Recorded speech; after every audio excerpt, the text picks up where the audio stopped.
নেতাকে, এটা কিন্তু ঠিক নয় যে আপনি যখন বিরোধী দল করেছেন, যারা শাসন ক্ষমতায় ছিল তারা আপনাদের উপর অ্যাটাক করেনি, আর আপনারা শাসন ক্ষমতায় ফিরে আসার পরেই বিরোধী দলকে অ্যাটাক করবেন, এটা কিন্তু ঠিক নয়।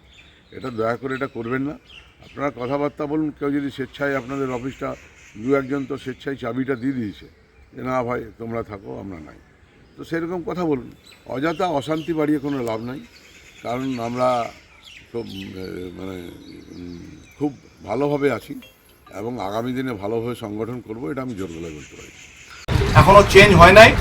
যোগী রাজ্যের মতন এ রাজ্যেও যখন আমাদের মুখ্যমন্ত্রী তৈরি হবে, মূল্য যা চলবে, তখন বুঝতে হবে। যদি তৃণমূলের কোনো অফিস দখল, তৃণমূলের কোনো কার্যালয় ভাঙা, তৃণমূলের কারো বাড়ি আক্রমণের তালিকা থাকে, আমি আপনাদের কাছেও আবেদন করছি, আপনি আমাকে জানাবেন।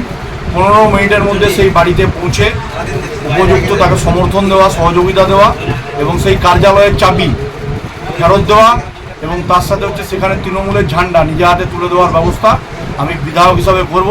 কারণ 4 তারিখ পর্যন্ত আমি বিজেপির প্রতিনিধি ছিলাম পার্টির।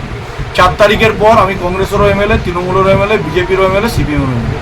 আমি মানুষের প্রতিনিধি, আমি কোনো রাজনৈতিক দলের একক প্রতিনিধি নই। যারা আমাকে ভোট দিয়েছেন আমি তাদেরও প্রতিনিধি, যারা আমাকে ভোট দেননি আমি তাদেরও প্রতিনিধি।